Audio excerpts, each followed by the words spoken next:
The more I read and researched about the aurora, the deeper I fell into the world of the frozen southern continent. Then, last spring, when I was at the point of writing things up and finding illustrations, I opened the most recent copy of the Heritage New Zealand magazine.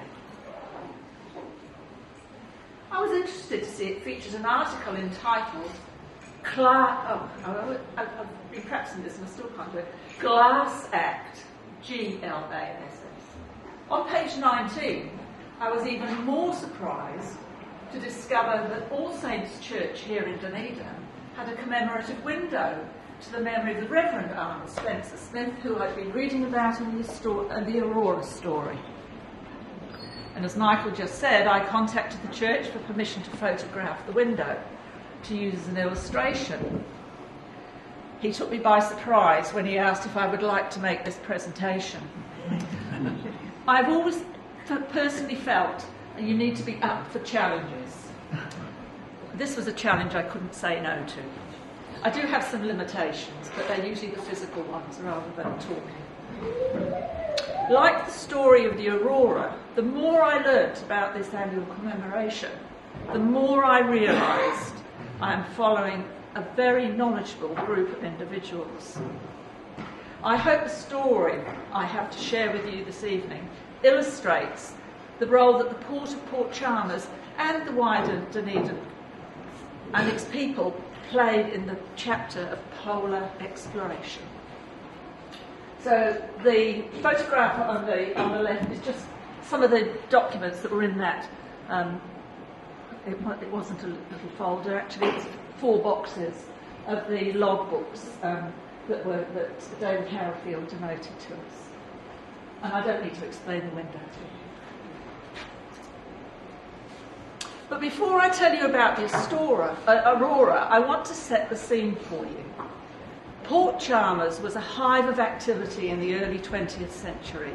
Seaport, shipbuilding, foundry, factories, shops, schools, hospital, nursing home, and a myriad of clubs and societies.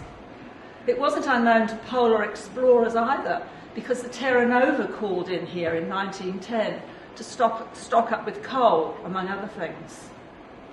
The tug Dunedin, which is the photograph with the banners on there, played its part in this story too, and it was built here in Dunedin at Port Chalmers and launched in 1914.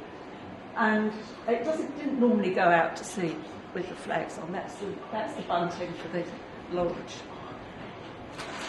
At the beginning of World War I, Port Chalmers became even busier. You can see it looks similar but completely different, doesn't it, from if you go to Port Chalmers today and look down from the Scott Memorial. The main trunk railway line link to Picton wouldn't be completed for another 20 years or more, so the port was where troop ships departed, usually for Christchurch or Wellington. And there the new recruits would undergo their initial training before they departed for Europe. In 1916, the troop ship Navua left Port Chalmers. The ships also docked here with returning troops, many of the servicemen having been invalided home. In June 1916, there were concerns there might be some cases of smallpox on one of the ships, and those men were transferred to Quarantine Island.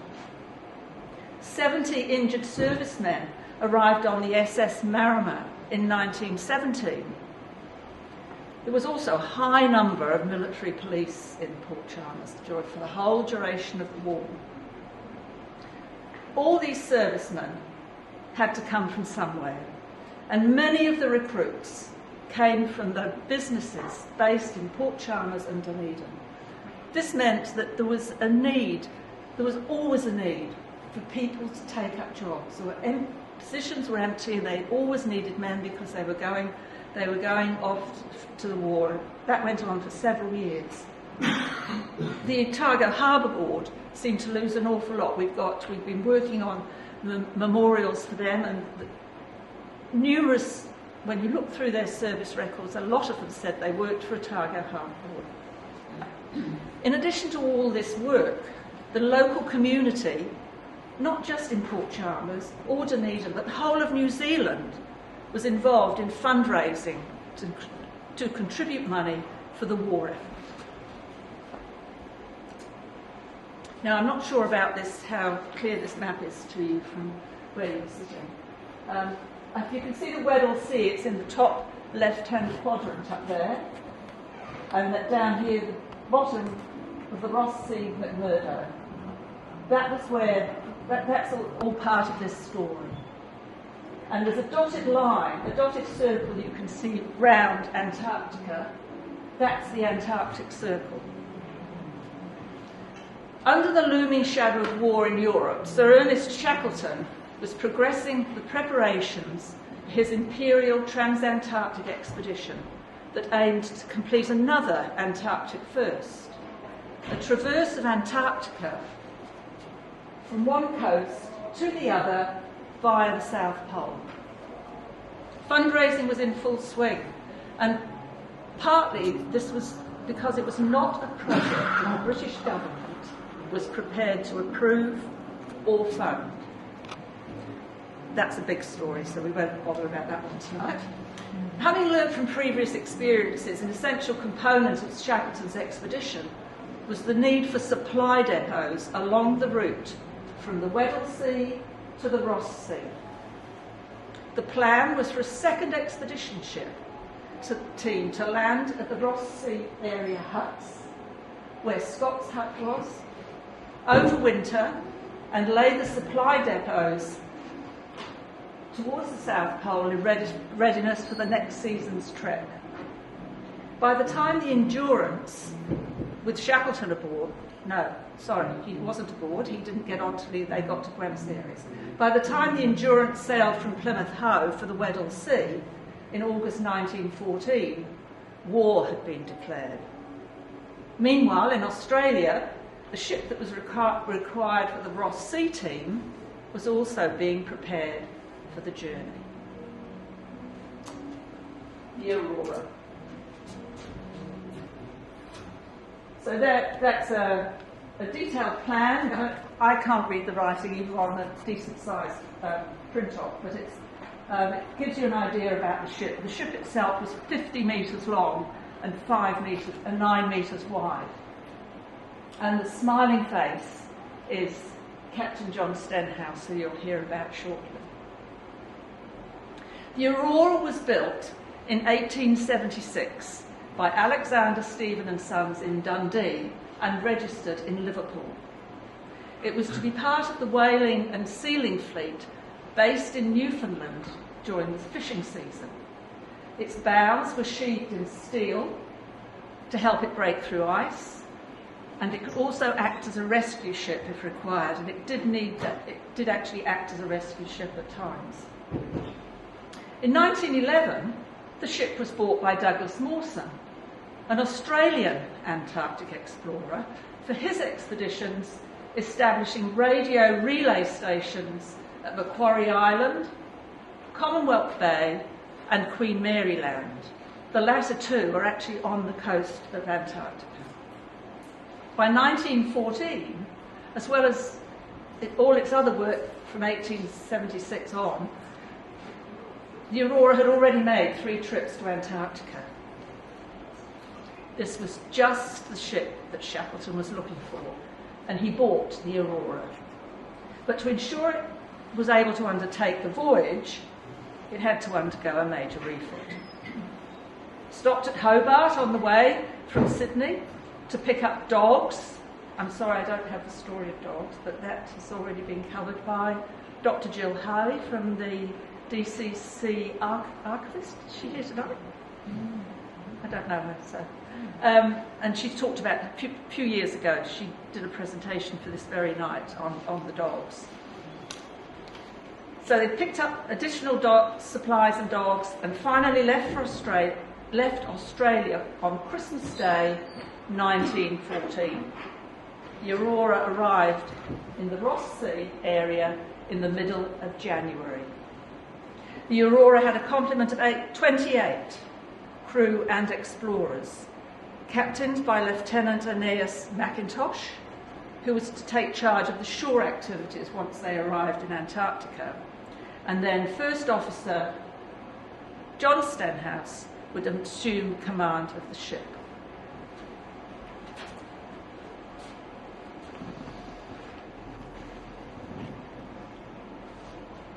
So these photographs, the boots and the playing cards have come to us via Otago Museum, and the tent and the sledge are in the archives at Port Chalmers Museum. We're familiar today with the phrase late in the season as it applies to Antarctic summers. And the Aurora, due to its departure later than planned from Sydney, due to the refit, meant that its arrival in McMurdo Sound was late in the season. This put pressure on Lieutenant Mackintosh, who began to work immediately on unloading supplies and preparing the sledges for the trek to set up the depots. The supplies included tents. I wouldn't even want to camp in one of those in the North Island, let alone in Antarctica. Tents, clothes, food, and fuel. The supplies needed by the Aurora's team was going to be unloaded last, as it was planned that the Aurora was going to be part of the winter base in Antarctica. So these all add up to the little bits of information about how these two groups of men coped as time went on. The clothing that they had, again, I would want to go out even in Dunedin in some of these things, were made of wool, cotton, leather, and other sort of animal hides. They didn't have any puffer jackets or anything like that. The tents were a heavy canvas, no packets of dehydrated food. Canned supplies were heavy and bulky to pack and haul on the sledges, and the fuel was also in cans. The daylight hours at this time of year were getting shorter in Antarctica. By the end of March, the teams were working in Antarctic darkness. Meanwhile, on the Aurora, the smiling Captain Stenhouse was undertaking the task of establishing a safe berth for the ship for where it would overwinter. There's a story just in this little bit. Scott's expedition of 1901-1903 had become frozen in here for 2 years, and it was important that they find an anchorage away from this area that was near Hut Point. It wasn't an easy task, and eventually, in March, remembering they'd arrived in the middle of January, it was decided to anchor at Cape Evans, where the Terra Nova had been based. It was also planned, weather permitting, to rig up a wireless antennae to enable communications. So these are plans. The ship was secured by 2 anchors set in concrete and ice, attached to the ship by cables, hawsers, and a chain, plus 2 additional bower anchors. The engines were partly dismantled because they were planning on needing them over the winter.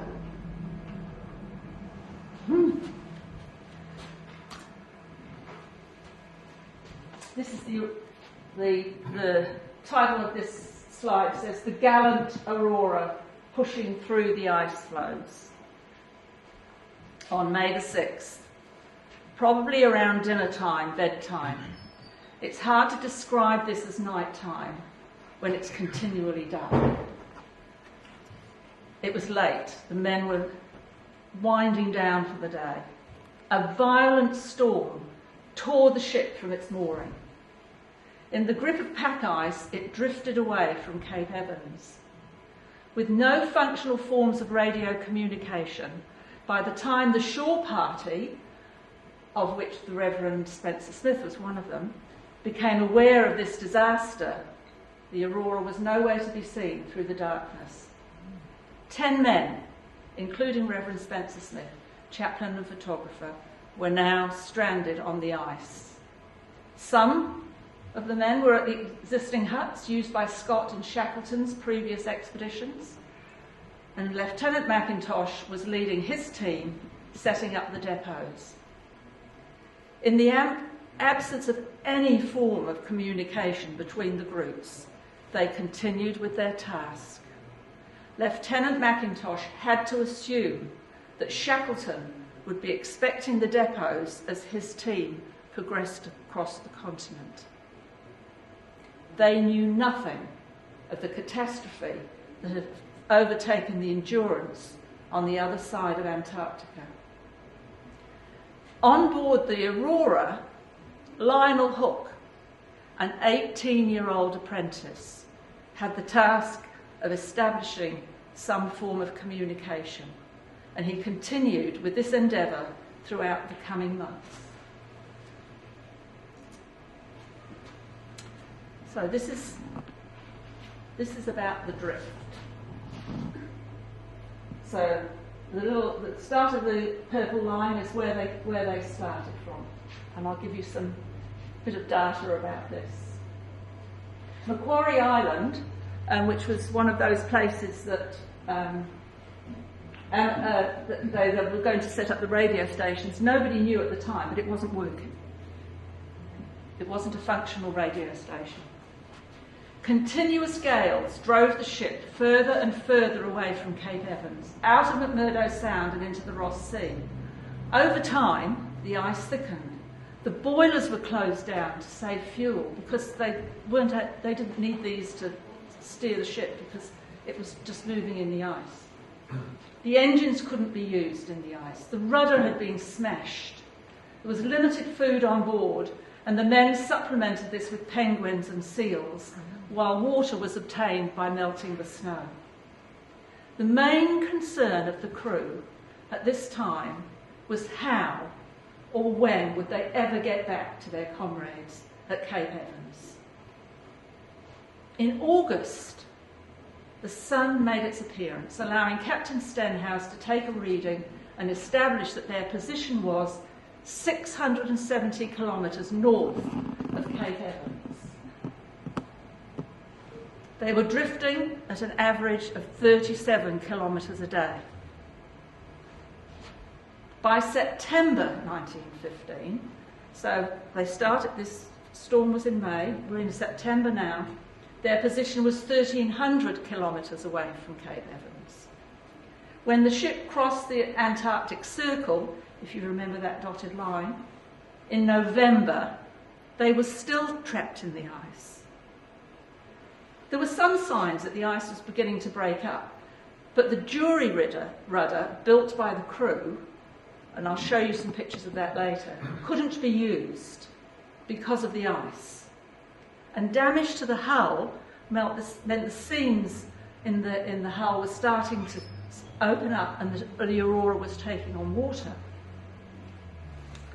In February, although the ice was breaking up, the Aurora still wasn't completely free until the middle of March. Finally, steam could be raised, the sails set, and the ship could move under engine power. The jury rudder could be used at last. By this time, the Aurora and her crew had been adrift for 312 days and covered 3,000 kilometres.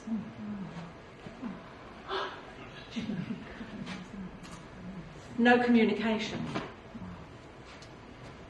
By the 23rd of March, Lionel Hook, who went on to become quite a well-known Australian, and there's much that you can find about him on good old Google. Lionel Hook was finally able to rig a tall enough aerial to make radio contact with the outside world, Bluff Station, New Zealand, and next day, Hobart. And now finally, the story of this perilous journey emerged. By the end of March, Aurora was making its slow way towards Port Chalmers when yet another storm off Snares Island caused Captain Stenhouse to radio for help. The message was sent to the New Zealand Prime Minister Massey, who contacted the chairman of the Otago Harbour Board, Mr. J. Dixon, who arranged for the tug to assist. The tug was hastily fitted with a radio, and it left Port Chalmers on the 31st of March. So that was the original photo we had on the front. This contraption that you can see at the back of the Aurora here, this is after it had arrived in Dunedin. It's a good photo of it. If you see all the pulleys, and so the men made this from whatever they had on the ship at the time. And they didn't just make one, they made two. So I've got some items from David Harrafield's archive and papers past to illustrate the news as it was reported at the time, because this was big news, and in some ways, in the middle of a war, although it sounds awful, it was probably quite good news, because the ship, it was coming and they got out of the ice, and here they were. So I've got a few things I want to just share with you. So here from the boxes, this is written by Captain Spence, the master of the tug, Dunedin.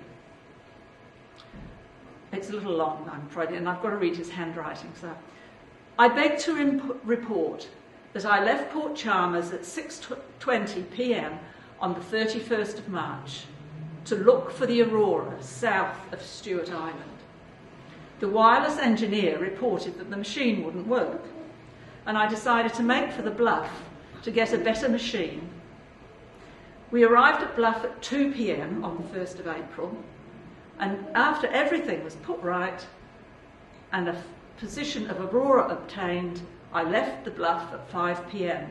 and made for a position off Waipapa Point and set a course to put me to leeward of the Aurora. At 1 a.m. on the 2nd, I received a position from the Aurora and at once put the tug to head the Aurora off and started to use my searchlights in the direction of the Aurora's position. At 2:30 a.m., the Aurora reported sighting my searchlights on his starboard bow, and his light was sighted one point on my port bow at 3:50. Before long, we were alongside the Aurora.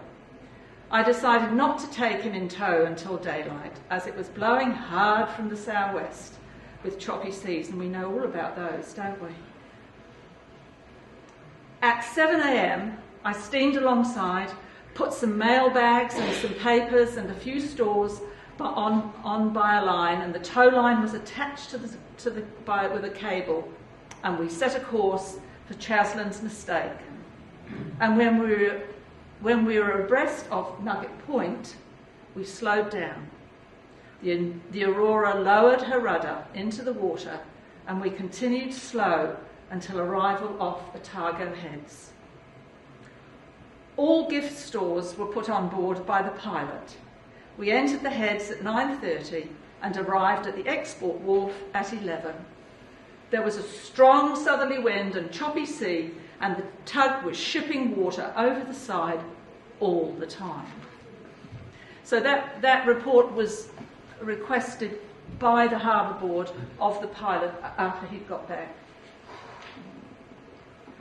The Otago Daily Times and Otago Witness had been following the story as long as after that first news broke.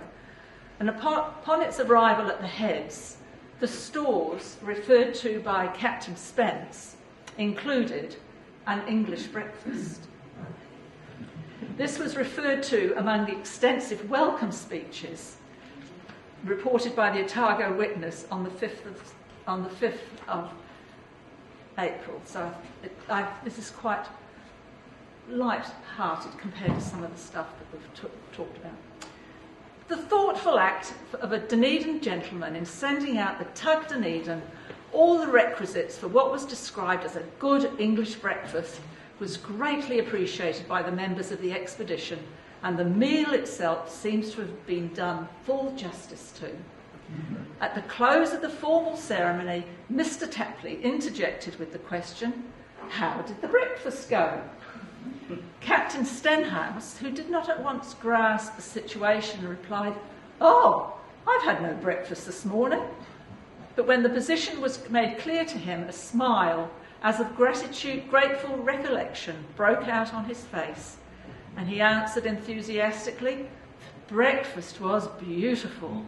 We have been living on some pretty leathery food lately." And it came as a most welcome change. Various expressions of gratitude were also voiced by the crew. One man describing the meal as very acceptable, while another declared amidst a roar of laughter, "I've put on a stone in weight since I had that breakfast yesterday morning." The men gave 3 hearty cheers for the man who had provided the breakfast. Mr. Tapley brought the incident to a close by saying that although the gift had been anonymous, he thought everybody should know that it was donated by Mr. F. Carr from the South British Insurance Company.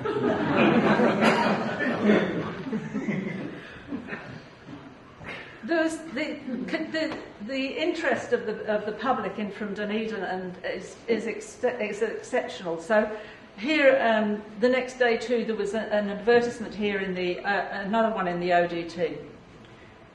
The Antarctic exploration steamer Aurora will come up to Dunedin today from Port Chalmers and will be open this afternoon and tomorrow for public inspection at a nominal charge, the proceeds of which will be devoted to the Red Cross Fund. There should be a large crowd of interested visitors. And then following that, I think I've probably not done that. So the top photograph is of it when it's up in Dunedin. And so the next day, and this, I suppose we could say this, this is what you expect in Dunedin probably in April. The Antarctic ship Aurora will, owing to the wet weather yesterday afternoon, and in response to numerous requests, be open for inspection at Dunedin Wharf this day from 10:30 to 6 p.m. Proceeds in aid of Red Cross funds, admission £6.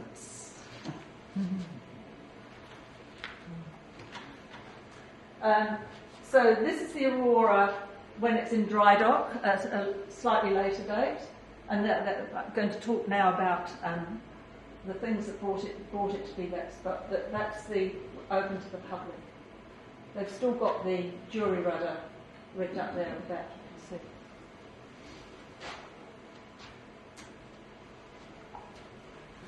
can see. The paper was also had concerns, the Otago Witness also had concerns about the stranded crew.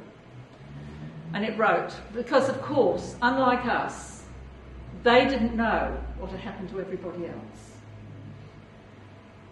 Of the 10 men left in the Antarctic, Mackintosh and his 5 depot-laying companions will naturally make Hut Point on their return journey, and they will have spent the last winter at the Discovery Hut, where fuel and food are in sufficiency. The others have 3 huts to draw upon, and the penguins and skua gulls, which nest on Cape Royds, and with the seals, that are plentiful in the summer and not even rare in the winter. All of the men should be able to resist the rigours of another Antarctic winter.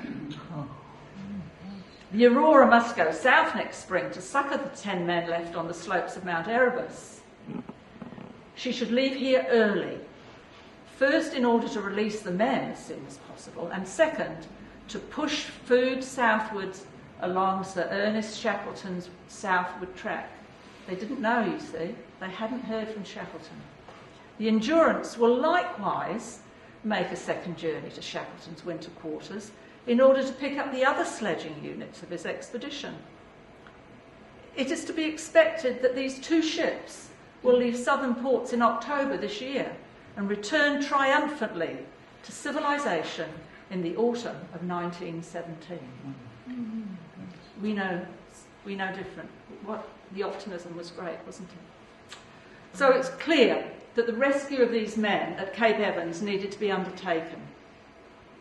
While planning was in the early stages, news came through in May of Shackleton, Worsley and Crean's epic journey from Elephant Island and the remaining men who were there who still needed to be rescued. These rescues posed a problem we are familiar with today. Where would the funds be found? All the money that Shackleton had raised was spent. No contingency for rescues. The Great War was still raging. 3 governments became involved. The British, the Australian and the New Zealand. Negotiations started. And guess what? They decided to establish a committee. The Sailing Yacht Aurora Relief Working Committee was set up expecting to undertake 2 rescues. The committee commandeered the Aurora for the duration of the rescue, even though it belonged to Shackleton. It became their property to do what they wanted just for them. There was an urgency to set things underway. The starting point was a full survey of the ship to find out exactly what its needs were. The final report is dated the 1st of August. The final paragraph. We have gone carefully into the question of the time that will be taken to effect the repairs, etc., and also the cost. Under the circumstances, and considering the exceptionally bad and damaged condition of the vessel and its gear, it is impossible but to only give a very approximate estimate. We feel convinced, however, assuming that labour and material are available, that it will take at least 60 working days to repair and refit the vessel and make her ready for sea, and that the probable cost will amount to at least £6,000. So just remember that, £6,000. The committee gave approval, the work started, and Aurora was moved into the dry dock that we had saw on the previous slide at Port Chalmers. By the end of August, the news came through that on his 4th attempt, Shackleton has succeeded in rescuing the men on Elephant Island. Now, work needed to move on to enable the Aurora to take one last journey down to McMurdo Sound. So the work that needed to be done, this is a facsimile newspaper that we put together for the exhibition in at the museum. And there were so many companies involved in the work that they did that I just want to point a few of them out to you. So John Mill & Co. were the agent to start with. The men from Port Chalmers often had casual employment, sometimes to fill in for the crew of the ship who were sick, but the other was quite often occurred that they were absent without leave. They were paid 5 and 8 pence to 10 shillings a day. 10 shillings was the equivalent to $2.50 today. So some of the companies, you might be familiar with some of the names. Whitcomb and Toombs. Why do you want to station it? Oh, they had these logbooks. They had to take logbooks with them, and there's lots of paper that they needed. Cash accounts. New Zealand Railway Department provided teams of men, as well as the ironbark wood that they needed for the ship. The Drapery Importing Company there, DIC.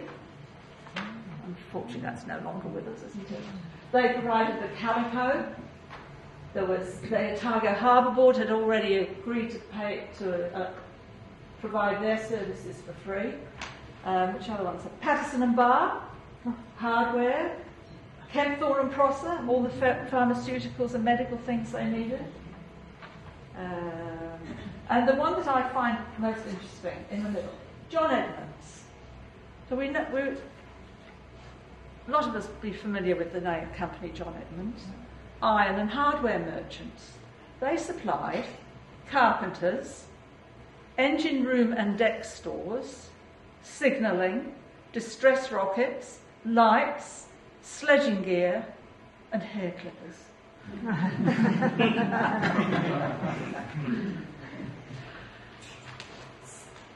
And the photograph at the top there is some of the workers that had been working on the ship at the time over the time she was in. So the community didn't just respond in coming to see the ship and following its adventures, but they physically, there would have been a lot of families in Dunedin and Port Chalmers at the time who would have had members working on the ship and would remember it.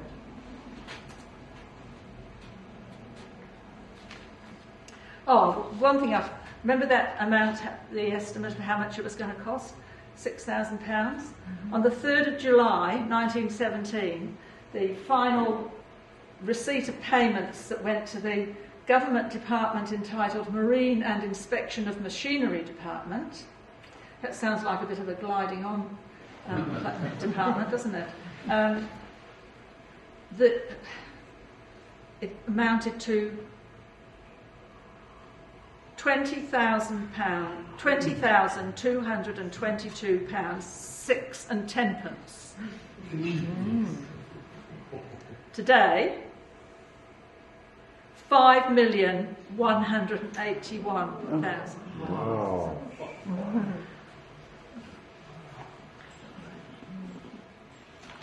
That was quite an impressive number, wasn't it? No, I just have to remember. Oh, no, sorry, just go back. Right, haven't quite got there yet. By spring, the committee once more had some decisions to make. Now the ship would be ready for its role, the question arose as to who would captain the voyage. There was an assumption that Sir Ernest Shackleton would do this, but the committee chose another seaman with appropriate experience, Captain T. Davis, who had already served on the Aurora. The correspondence contained in the archives that David Harrowfield donated to us shows that despite no email or social media, there was vigorous international commentary about this decision. And finally, a compromise was achieved. Captain Davis would command the ship, and Sir Ernest Shackleton would accompany the voyage to organise shore operations once they got to Antarctica. At long last, on the 20th of December 1916, 2 years after leaving Hobart, the Aurora again slipped her moorings and headed south. So the last quote I've got here for you from the ODT. And this sums up all this work the local community had been involved in. Shortly after 7 o'clock, the Aurora was unmoored from the Bowen Pier, where she had been a familiar figure for so long, and moving out into the stream, she anchored there to await the arrival of Sir Ernest Shackleton. It was at once apparent that those responsible for the refitting and equipping of the Aurora had done their work well. The ship was in splendid order for her short but arduous voyage, her general appearance of seaworthiness and completeness of her equipment being obvious to the lay observer. While it was perfectly clear that nothing likely to increase the assurance of success had been left to chance, her weight of timber again gave one the sense of the vessel's power that was felt when we first saw her 9 months ago.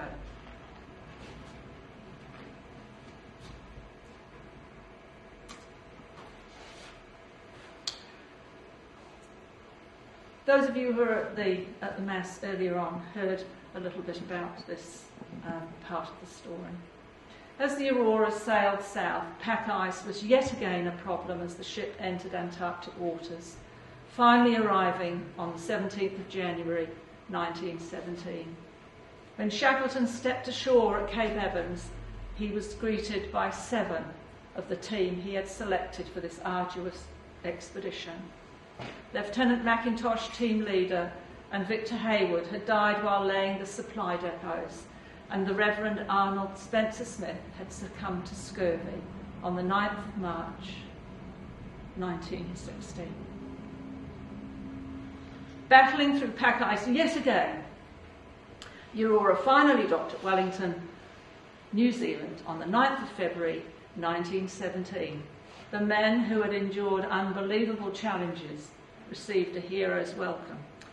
Now, there's just one thing that, just linking in with the reading that we had from the diaries, if you were at the service just now. Do you remember, I can't remember which date it was, when he complained about the dog outside, keeping him away? There's Oscar. I didn't know that connection was going to be made. But he was one of the animals that survived. The two gentlemen on the right-hand side with the hats on, Captain Davis and Ernest Shackleton standing next to him, and the others are the men they brought back from Antarctica.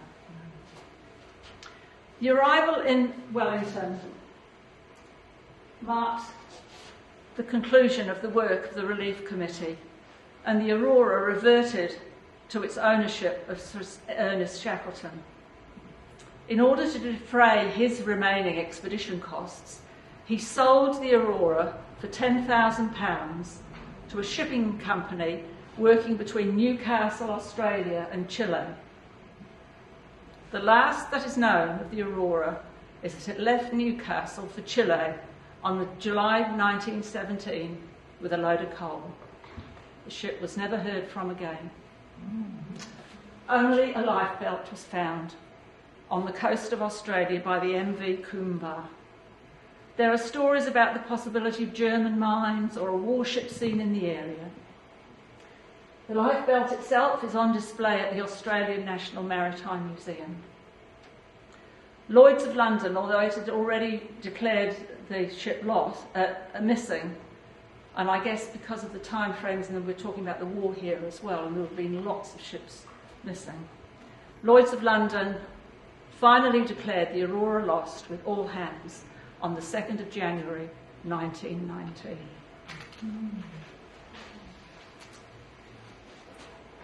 I hope you found this story of the Aurora interesting.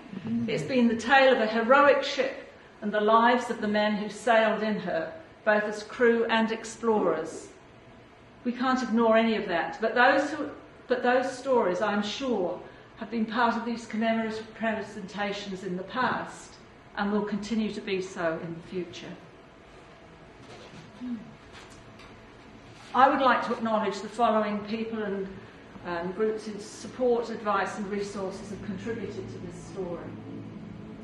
And I'd like to finish with one comment. Beware of what you volunteer for. You could find yourself engrossed, as I did, in a frozen world full of brave people, chilling scenarios, political intrigue, that's the one that I'm really interested in, and unexpected discoveries. Thank you very much.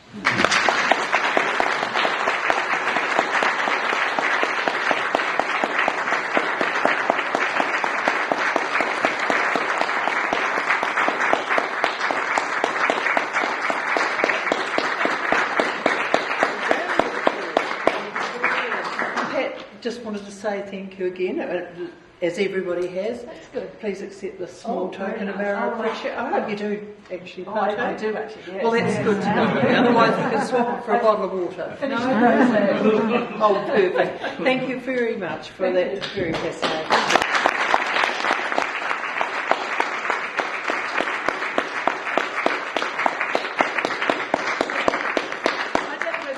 I don't really know much more than what I've talked to you about tonight, but if you had any questions or comments, I'd be happy to take them or try and find the answers for you.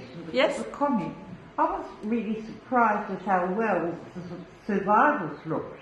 Yes. In the photo of them returning. Yes. They looked remarkably well, so obviously their diet of seals and penguins was adequate to keep them. The title that went with that photograph talked about the fact that they had been reclothed and well fed before the photograph.